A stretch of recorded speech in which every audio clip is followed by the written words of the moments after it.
Hello and welcome. You're watching News X. I'm Rishabh Gulati. As India gets ready for a massive economic push with a whole set of measures announced on the eve of Diwali, not only on what's already been done, but what is now on the anvil. This is about unleashing India. This is not about government. Government's job is to create the environment, create the ecosystems and create the sectors. And then all of us have to come in and steam India, become the wealth creators, make Dandewala a cool word once again, and really go out there and make a killing for all of us. There is a new world out there.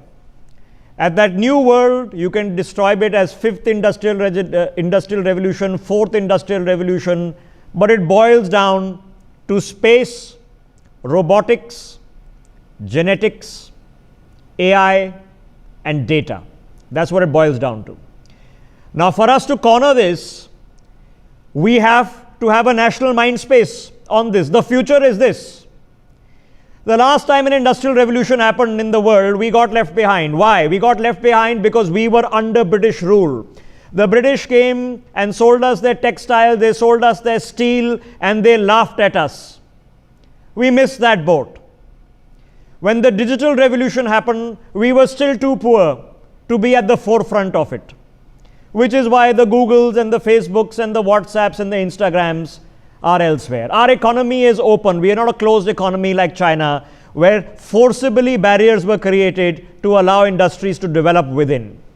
This time, when the new industrial revolution happens, we have to take a running start. And the good news is, this time we are not behind. We are at the cutting edge. We just need a little bit of momentum driving, and then the forces of economy, the forces of capital markets, the forces of entrepreneurship, the forces of profit making will take over. Elon Musk, as we speak, is trying to create a 40,000 satellite grid across the world to provide satellite internet. He's already launched 900 of those satellites.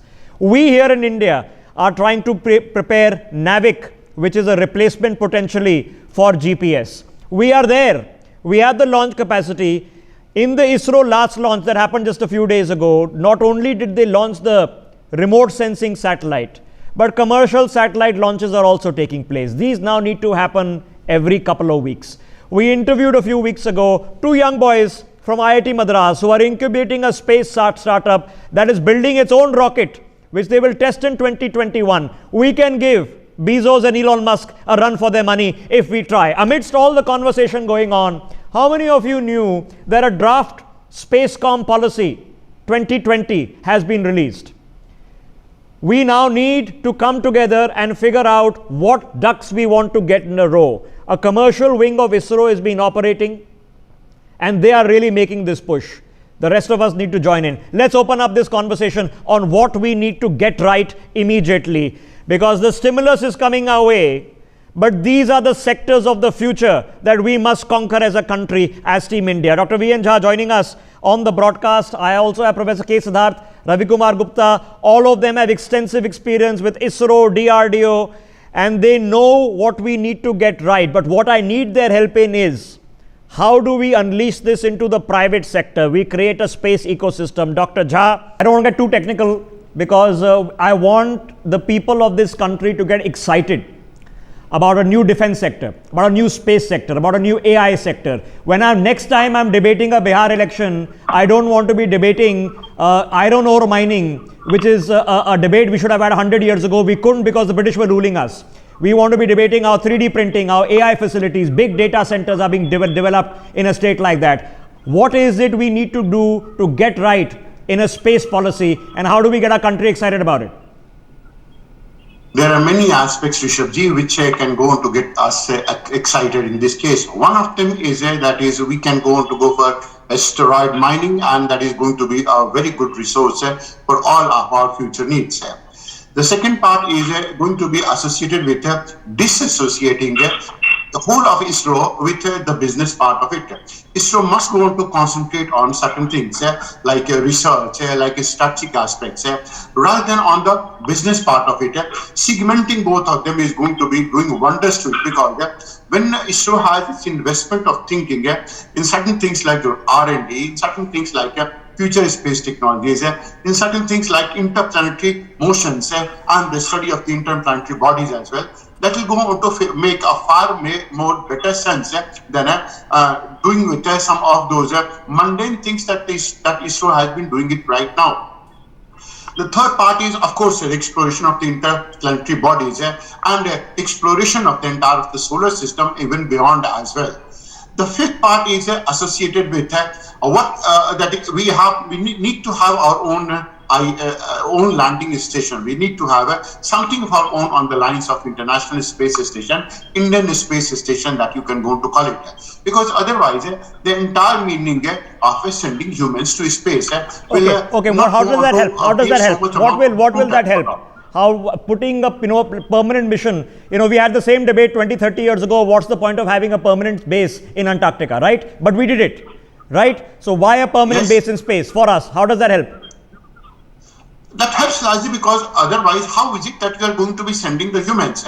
And if you're going to send it, what is the backward and the forward linkage? We need to have ecosystem means you need to have a backward and a forward linkage. Right now, backward linkage is getting completed. Now, the forward linkage is that you must go on to have it so that you can go on to get an idea, you can go on to get a technology, you can go on to get a viewpoint, and you need to have a permanent manning in that place. Okay, so mostly is for experimental research. Okay, the experimental research helps.